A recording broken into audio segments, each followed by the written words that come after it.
J.K. Yadav Films present.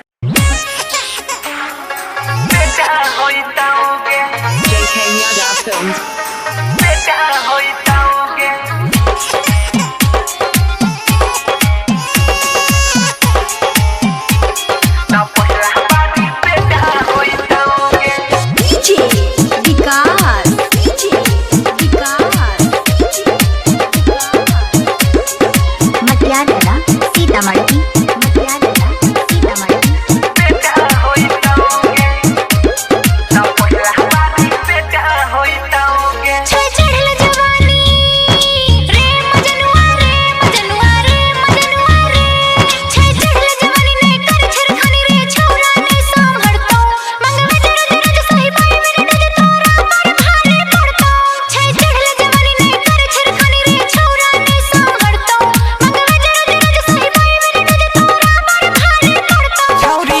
बहु जे मनतर का पहला बारी बेटा होइता गे छौरी जनतर में मारा बहु जे मनतर का पहला बारी बेटा होइता गे J.K. Yadav Films.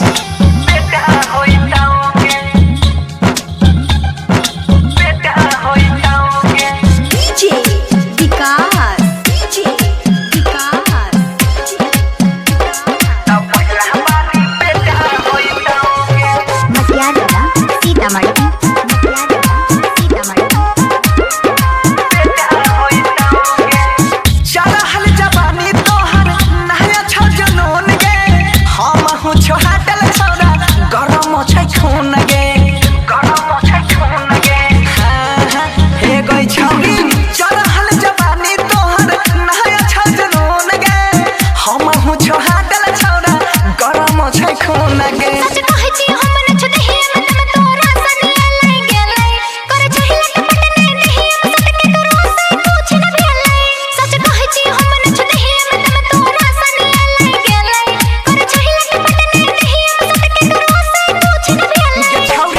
जनतर में मारा बहु जे मनतर तो पहला बारी बेटा होइता गे छौरी जनतर में मारा बहु जे मनतर तो पहला बारी बेटा होइता गे बेटा होइता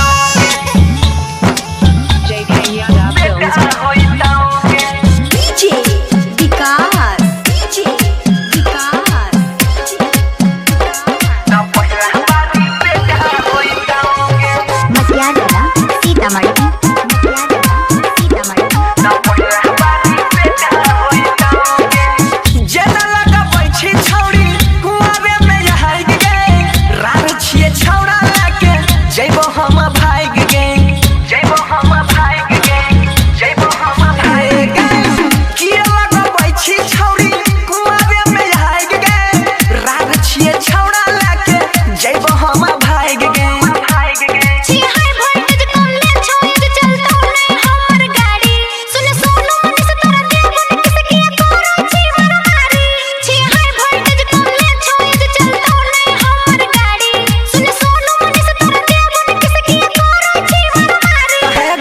जनतर में मारा बहु जे मनतर तो पहला बारी बेटा होइता गे छौरी जनतर में मारा बहु जखनी मनतर तो पहला बारी बेटा होइता गे सुनली J.K. Yadav Films.